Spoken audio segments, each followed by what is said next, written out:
introduce you to Jared here. Jared is well, I guess Jared, you can introduce yourself. Maybe that would be the easiest and tell Bob a little bit about your store, maybe how long you've been using Accu-Trade and what your experience has been. Yeah, so my name is Jared Hicks. I'm 27 years old. I've been at Toyota for about 4 years. Been in the used car manager position for about a year, and that's pretty much how long we've been using Accu-Trade as well. We were a V Auto dealership. We've got a couple different dealers that we're under. We got a Lexus store as well, and partnerships in a couple other stores. But mainly we were V Auto until kind of my position kind of emerged, and then we were introduced to Accu-Trade, and I think about I'd say April of last year is when we kind of parted ways with V Auto and started using Accu-Trade, and we've been rolling along ever since, quite happily, to be honest. That's really great news. So I've gotten oblique feedback, I think, from Sean, from his experience, your experience at your stores, and it's obviously a great thing for us to hear these stories. And I would say that first, I appreciate it greatly that you're getting some benefit from it. But secondly, there's going to be some things coming to the tool in the next, I'm going to say month. It should be in the next couple of weeks that I think are going to be really great ads for you. Sure. Do you use Monroney labels at all for looking up original stickers? Nope, never even heard of it, to be quite frank with you. Okay, that's going to be on your tool. So when you're looking at a car, you push the button and you actually will see the original Monroney on, I think, 27 brands of cars. There's about 10 brands that we don't have, but on a large number of cars, as soon as you get the VIN, you're going to actually be able to see the original Monroney label. So I think that's actually useful for sure. In many cases. If you're looking at chicken salad or chicken poop, you follow me? That's right. It gets you in a little bit deeper. You're going to have the ability to share your condition report. So when you actually are, doing your appraisal, and hopefully folks will be starting to take, I would say, a half a dozen to a dozen pictures to highlight damage and so forth. Obviously, that's useful then as the used car invoice to show the consumer as the rationality of why you're giving them X for the car, that your insurance company has underwritten that, right? Yep. And it really does give a rational visual third party, let's call it, when you just walk out and as the used car manager, you dump the appraisal on the salesperson's desk, it's not quite the same because you're just picking a number out of the air, which is probably the right number, but the consumer doesn't know where it came from or why. You follow me?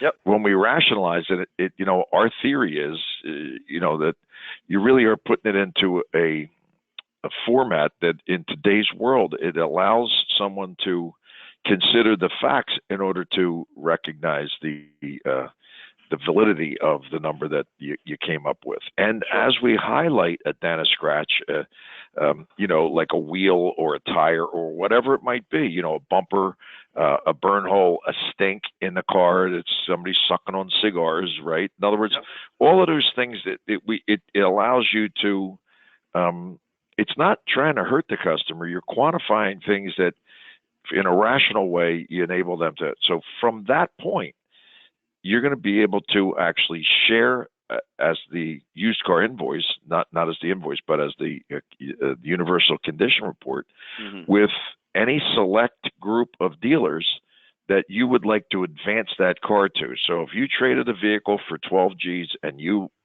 feel that you have 4 or 5 people that could theoretically be a buyer for that unit at 14 Gs, right? Yep. You're able to put it in as a purchase value where they know that, you're relatively young in the business. When you're at a Toyota or a Lexus store, the cars that you trade are very desirable, even if they're junk, you understand? Because from an acquisition person, a used car dealer that is constantly looking for drugs, a car, right? Yep. The further up the chain of events that you can get them to the source, the cars become more valuable. You say, in other words, when you as the used car manager have now made a conscious decision to enable a drug addict to have access to your drugs, right? It really has a very similar thing. In other words, first they're honored that you would allow them to have access to it. You follow me? Secondly, Yep. it's in a platform that really can't be Mickeyed. They can't come in and try to pay you less or whatever. And thirdly, if you do it in a way that we built the platform to allow, like on a category of cars, 6 people to see those cars, you've created what we've always done in the auction lanes, create the testosterone infused. If you invite this guy and that guy and that guy, and 3 of them guys know the other 3 guys, and they also don't know the other 3 guys, so the mystery remains, who is it that's actually going to pick that car off? You follow me? Yeah. That 100%. testosterone infused environment will definitely, and I guarantee you, will enable you to make wholesale profit that you're not sure if you put it on the wholesale line or on the retail line. Mm-hmm. But it's definitely going on the line of your deposit ticket going into the bank as a full retail profit. You see what I'm saying? Yep, 100%. In other words, the theory of, trade everything, you can retail it, drop the price until you can sell it. It's a theory that from my perspective never was valid. And I think people are actually recognizing this is how we have talked ourselves into this profit compression to the point where you can't make nothing on a new car. Now you can't make nothing on a used car because you're trying to retail something that didn't make any sense to retail, when at the moment of acquisition, you had the opportunity to make a retail profit wholesale. You see what I'm saying to you? Yep. So on that point, Bob, on that point, Mm-hmm.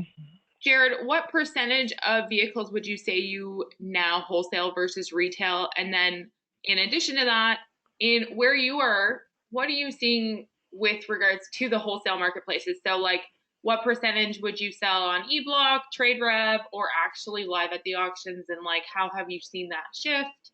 Or Yeah. So, I mean, just to touch a bit, it's tough to put a percentage on what I wholesale, what I retail, just because I look at every car different. I think if there is any sort of profit there, even if I sell it as is on my lot, every car is different. I mean, anything pretty much over 2010 and over.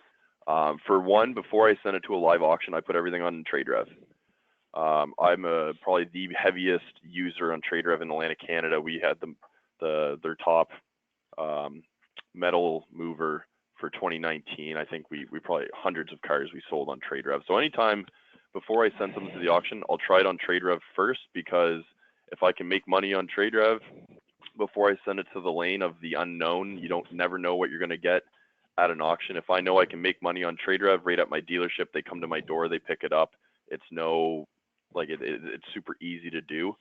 And I've been doing that quite often. I had an '08 Highlander come in on trade this week. I paid $2,500 for it. I just put it on TradeRev. It's at $5,000 right now. So I'm not. And how much did the tools call car, my friend? Sorry, one more time for me. How much did Accu-Trade call that car? So Accu-Trade hit it right on the nose. So I actually have it open here. I'll pull it right up. This is interesting information, because Yeah. if you are their star or banner, Eastern Canada user, my feeling is all dealers would get the benefit of Accu-Trade doing exactly the same thing, because basically Absolutely. you really will know what you're going to get for the car before you even start. And just to touch on that, I mean, I think there's a reason why there's many reasons why we're continuing to use Accu-Trade and didn't go back to vAuto. Price is obviously one of them. It's significantly cheaper, but other than that, the numbers are right. I mean, we've been doing this since March, April, and we continued through 2019. We had the highest market share in Toyota store. We had the highest market share at all the stores in St. John. We sold 1,000 cars. Honda sold 900. So we sold the most cars in St. John using a tool that no one else is using, because the numbers are right. I mean, for example, this 2018 Highlander, it told me to pay $2,500 for, which I did. It was telling me the target auction, it should bring $3,500. And if I wanted to retail it for $6,500. Well, for me, I mean, that's a piece that could sit here for 100 days, or I put it on TradeRev and the numbers were right. Instead of getting 35, I got $5,000. That's exactly right. So basically you made a retail profit wholesale. I made a retail profit on a wholesale piece this morning, and it's not going on the board. My salesmen don't see it. My managers don't see it. The only people that see it are me, my general manager, and my accountants. right? Can I make one suggestion to you? Yeah, Because I think it could be interesting. It's kind of a double-edged sword, but I personally see it as a. So when you list a car on TradeRev, do they come out and take the pictures, or you take the pictures? I do it myself. I mean, and have you ever looked at your? Have you ever taken the pictures on Accu-Trade and looked at the used car or at the condition report when you're done with it? No, I have not. It's really important to do, my friend, because when you do it, I think when you see our condition report compared to TradeRev's, they're in different categories. They're in different leagues. If you just went in and took your pictures and put in the dent and the scratch, you follow me, yep. and looked at the condition report, what you're going to see is an amazing thing, and all market details, all market retail details below it. If dealers were able to push that to TradeRev, you follow me, yep. the buyer of that car would see every freaking thing all in one page, and they would be able to bid faster with more confidence. You follow me? Yeah. And as a result, it would really be a tremendous favor if you'd be able to do that. Just go in, Vindico, snap your pictures around the car, right? And then go in and look at the condition report.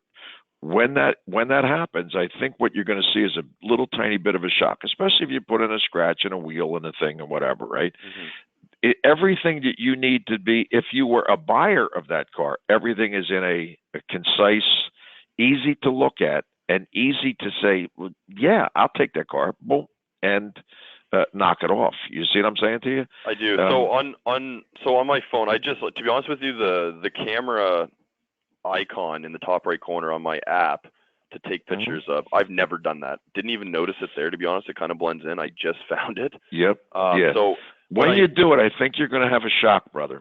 You follow me? So my question is, where do these pictures, like, so if I go on from my phone to my computer, I'm now on my computer, I click my 9 little dots there in the corner, and I can do my dealer condition report. Yep, now you got it. Yep. And bring it up. Are the pictures going to be in that as well? Absolutely. Okay. And they're going to be on the used car invoice as well to show the consumer. So when you're trading the car from the consumer, it only shows very limited information, but all the pictures of the damage and then the value related adds and deducts. It's got low miles. It's got a dent and a scratch. It's got a bad Carfax. How much damage was there?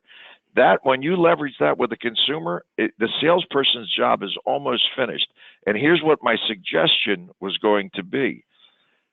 The salesperson can actually remain engaged with the consumer by doing the exact same process. If the salesperson is on Accu-Trade, they can walk out with the consumer and highlight different things, good things, bad things. So when they go back in and they go to the consumer condition report, this consumer can actually see this is their specific car, and these are the specific characteristics that lead us to conclude that the insurance company that's guaranteeing the price of this particular car to the dealership says they could pay you $2,752. You follow me? Yep. And at that moment, I think you would, I believe you're going to agree with what I'm going to tell you. The salesperson is then semi-emasculated from jumping out of his seat and rushing over to you to ask for another $1,000 for the trade. Sure. Because it happens constantly, where a salesperson looks for the path of least resistance. As soon as the consumer pushes back on the value, he comes to you and says, "Oh, boss, they were down the street. They gave him $3,000 for the car. You got to get realistic with this trade. It's crazy. I can't trade it for this."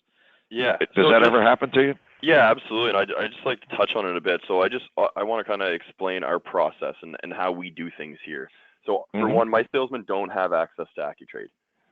Only the managers do. And we do that for a couple different reasons. And it does work out well. And just to touch real quick, I'm super pumped about the pictures to add to the dealer condition report, because I use the dealer condition report probably 90% of appraisals that I do. And I show people, and that's how I justify my number to them. And so what we do is I give them the number, they go over, they work their deal, they come back over, and then they say exactly what you just said. They gave them X amount of money down the street. We got to step up, blah, blah, blah. And that's at that point, that's when I print off the dealer condition report, and I go over and I see the customer. I click into my target retail and I show them that there's 45 of these other vehicles in Canada for sale. These are all the kilometers. These are the average days on market, the average prices. Now, I always tell them, if they're all selling for $10,000, I want to sell mine for 9 because I want to sell it quicker than all these other. And it's at that point that it really takes all the focus off the salesman. I'm sort of technically the bad guy in the consumer's eyes. And then after I kind of justify my number and show them actual factual data out there that I can print off and show them, it kind of diffuses the situation and puts the realism into the deal. I love it. And here's the thing, my friend. When you add the pictures of the dent and the scratch, since you walked around it outside and all of a sudden everybody caught amnesia when they walk back inside, and they're actually looking at the dent and the scratch right on the what I call the used car invoice, where you don't have to hide the retail and all the rest of it, right? Because it only shows what the insurance company has enabled you to allow them for the car. It kind of like emasculates the concept of the salesman jumping up and racing over to say whatever nonsensical bullshit that they tell you to weld the dealership into the trade. You follow me? Yep. So that's one piece. But here's what I've found: when the salesperson is actually involved in not asking for more money, but could be paid a commission when you do push that vehicle, because he went out and took wonderful pictures, traded the car for what it was supposed to be traded for, and now you push it right to trade rev and the car knocks off $2,500. Could you imagine the thrill that the salesman would get if he got a 10% commission on the difference? You'll never have to ask the salesperson to not to ask for more money again. You follow me? Yeah, I do follow you, but I would never do that. Okay. That's fine. I got certain targets and stuff to meet on my job as well, and yeah, they make enough money on retail as it is. I wouldn't ever give any percentage of my wholesale. That's how I get paid bonuses and stuff like that. So their incentive is to retail that car, to make the commission on the gross that's in that car, and then wholesale. I mean, that's kind of just the dealer's sort of hidden gem. So they don't get exposed to how much that car brings on trade rev then? No, they don't see it. They don't know about it. It's okay. Gone.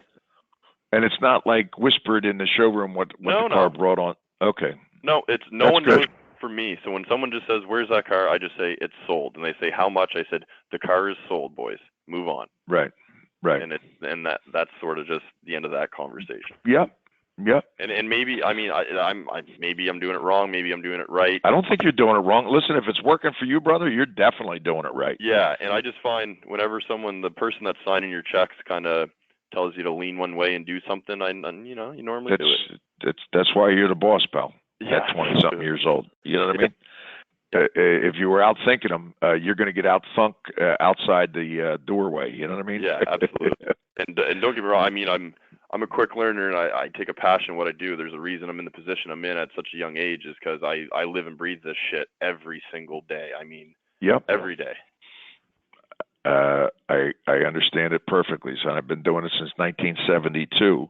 Yes, and sir. the tool that hopefully is doing you some good is basically all of the things that we've gleaned through our entire career packed into software to enable folks like yourself of a second or third generation behind to have, I would call it, the pedigree of what we've learned over, 30 million buy, sells, trades, and pricing, of course. You follow me? Yep. So there's a lot of nuance. Do you use the common problem thing at all? I do. I use it not so much on, Toyota, Honda, Subaru, not so much. But cars you don't understand. Exactly. And it's because anything that comes in with 200,000 kilometers on common problems, that's a given. 9 out of 10 consumers coming in would agree with you on that. Obviously, you have the big heads that don't get it, and they never have, they never will.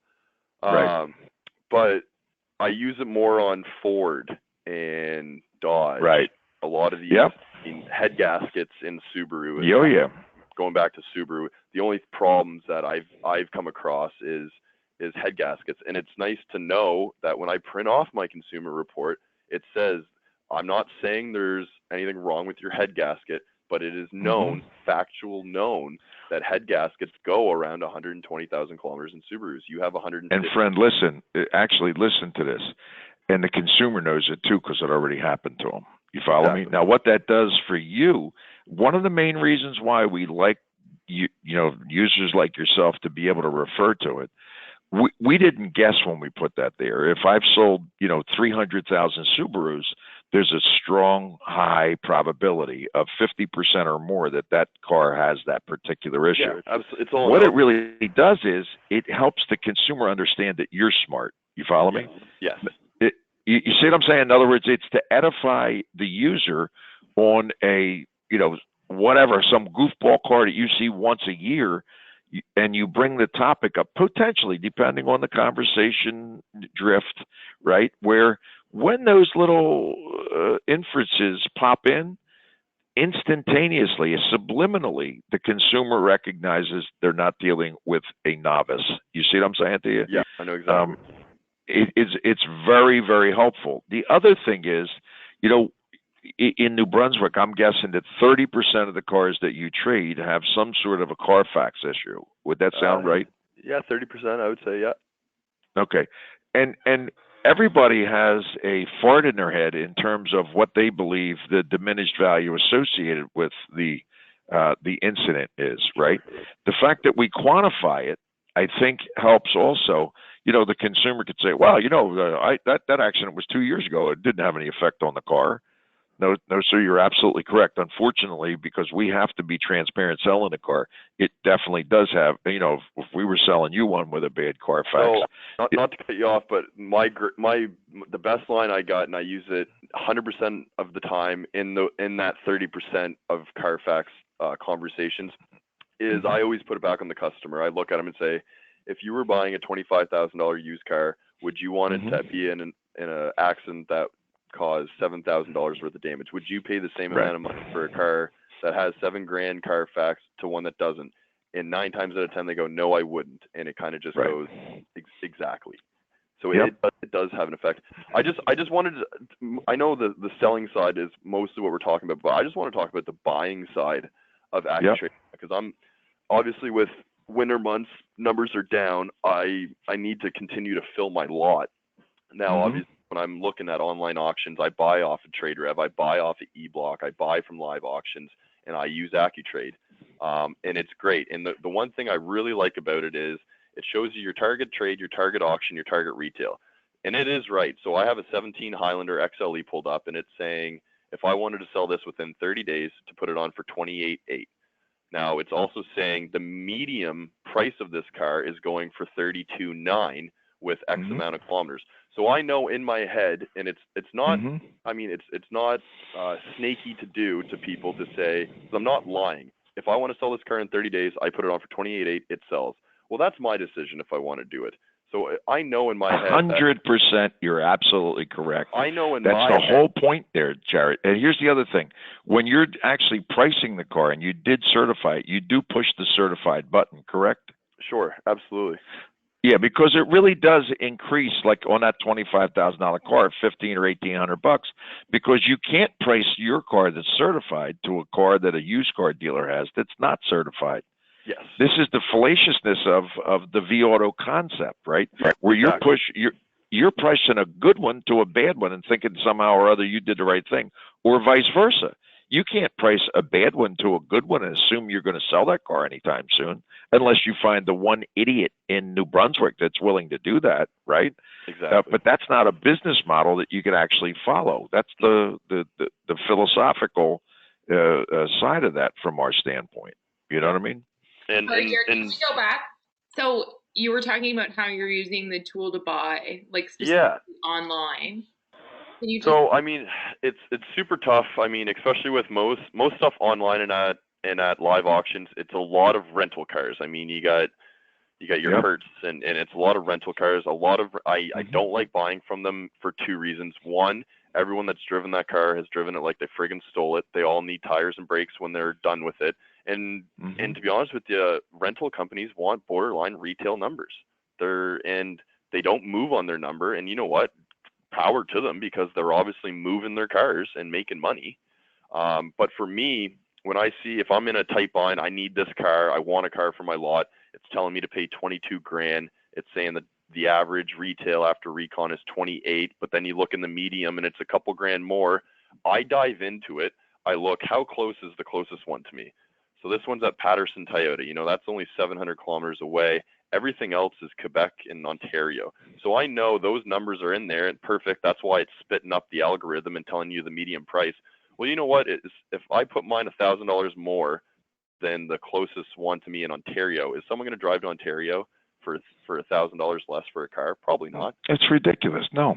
You know what I mean? So you can use the app two ways. You can use it and just not really dive into stuff, use your numbers, and that's it. But if you're, for buying, if you really want to buy, you've really got to look at the market. You can look at how far cars are away, what they're selling for. Is there one car in there that's kind of skewing the algorithm up? Maybe they put 100,000 instead of 10,000 by mistake. You know what I mean? You really, and that's why I love it, because it's all right here, and it's accessible that I can print this page out that I'm staring at and look at my customer that's saying, I want 25,000 for this. And I say, but they're selling for 22. And they go, well, no, they're not. I see them out there. And then I print this off and put it in their face and go, this is what you're seeing out there. Not to call your bluff, but here's your bluff. Right.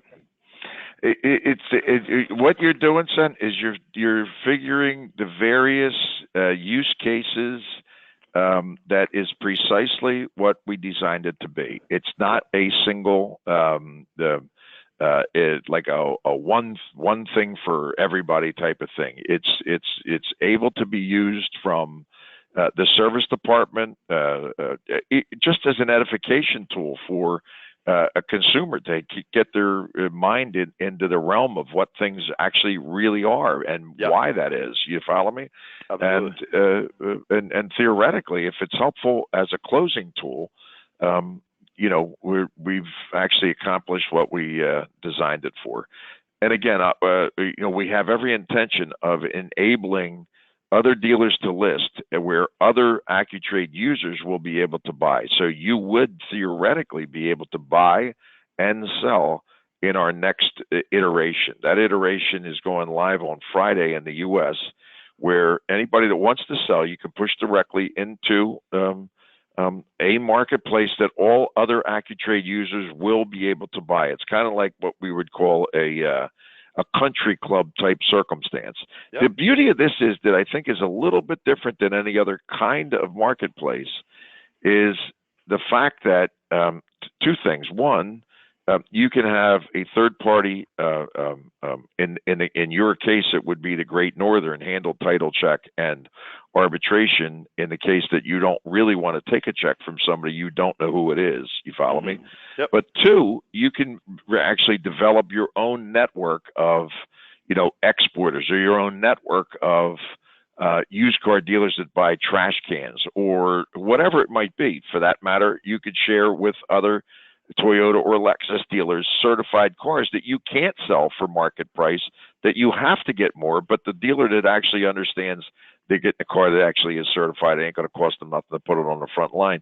High probability you could swap cars with someone else in the same circumstance with the same category of car. You see what I'm saying to you? Yeah, and just to tell you a little story on how I think this is going to transition, and I'm doing that myself, except I'm not doing it through Accu-Trade. I'm doing it on my own.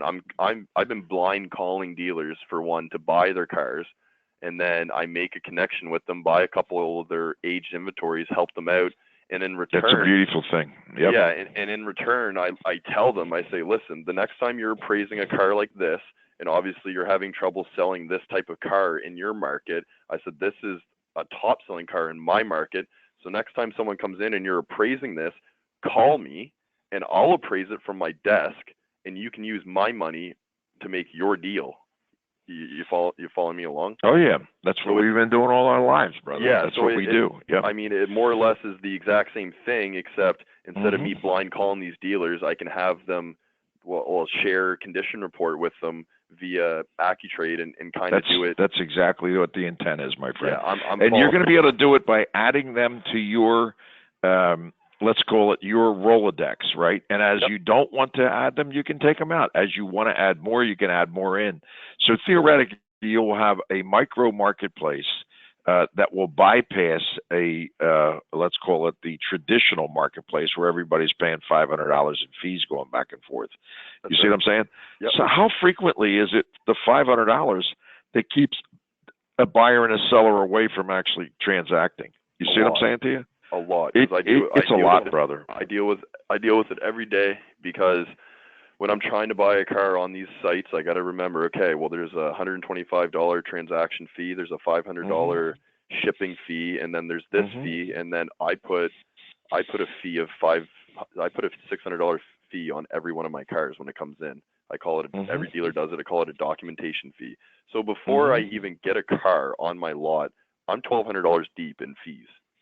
You know what I'm saying? Absolutely. Yep.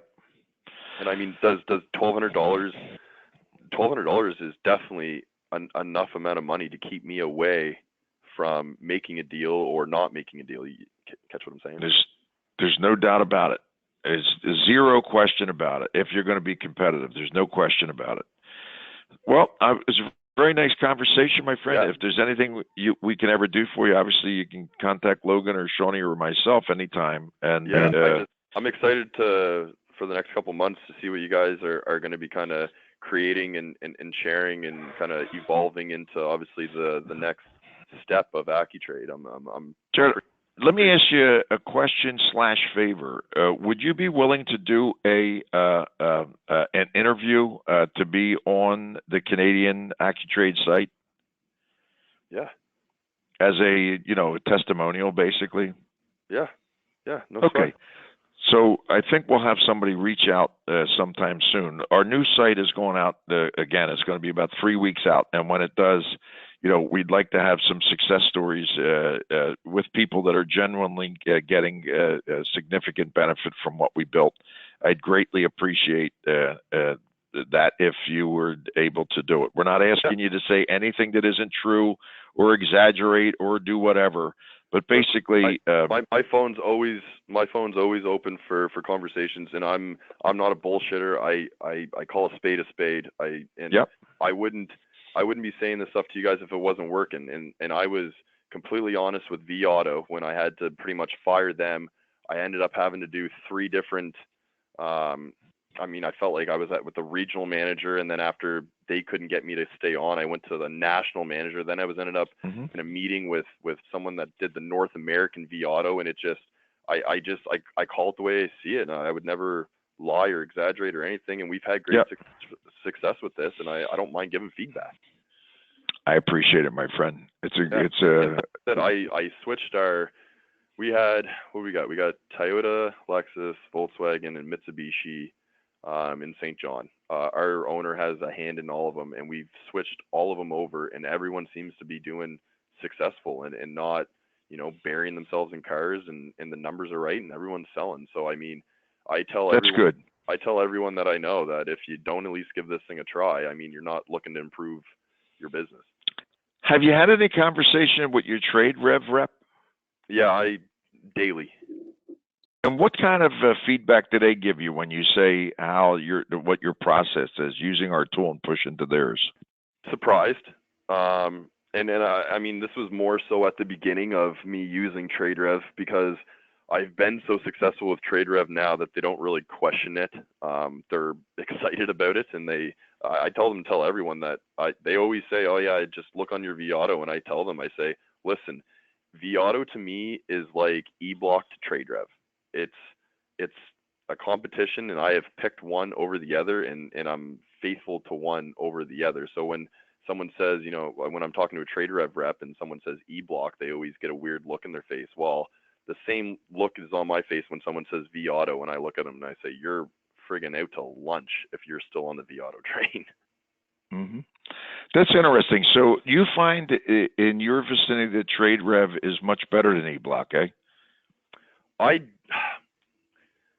It's tough. It's weird, to be honest with you. It's super weird, Bob. I get more results on TradeRev. I sell more units. It's less hassle. It's instantaneous. So when you say hassle, them calling you back, would you take 200 more? Would you give 600 less? No, not so much that. It's more when I post they only run their auctions like Tuesdays and Thursdays, where TradeRev is every hour of the day. And it's just more instantaneously. I've built more of a connection with my reps with TradeRev rather than E-Block. They treat me better. I trust them more, and they've How do you do with arbitration on TradeRev, friend? So I've been arbitrated a bunch of times, never had to pay anything, because for one, I disclose every single scratch, nook, and cranny.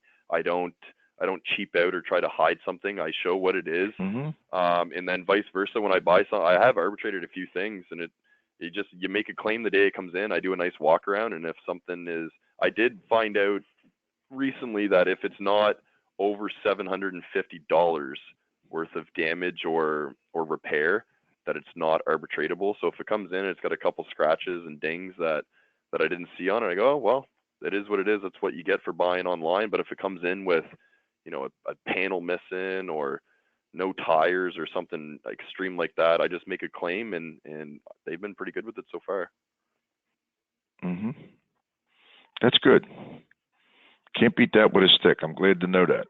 Yeah, and to be honest with you, it probably goes back to just the relationship I have with TradeRev. I mean, anytime I'm in a pickle, or I mean, even a couple times when something goes into your one column and and the deal falls through, anything that comes out of one in the loss is a $500 transaction fee. It's happened to me a couple times.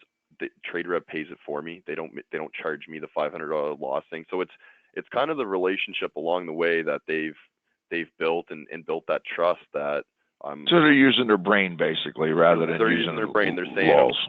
Guy that's selling us the most cars on the website, and they're buying a pile of cars as well. He's getting mad over $500. Is it worth a pissed off great customer for $500, or eating it? And they're obviously using their brain a little bit. Right. That makes sense. Yeah. All right, my friend. I appreciate your time greatly. And again, I'll say it, anything you need from us, please let us know. And we really appreciate your will to give us some sort of a testimonial. Logan's got my cell number there. So if you wanted to jot my cell number down and give me a call about that, Canada-wide thing or whatever you need, anytime you shoot me a call or a text, and I'll make time. Thank you, my friend. I greatly appreciate it. No problem at all. Thanks, Logan, you're all good, Logan, if I jet out here? Yeah, just so you both know, I did record this, so we have lots of testimonial. Yeah, okay, perfect. I don't think I cursed too much in there. No, we're good. Thank you, both. Yeah, no worries at all. If you ever need anything, Logan, you know how to get a hold of me. Great, thanks, Jared. All right, thanks so much. Have a good one.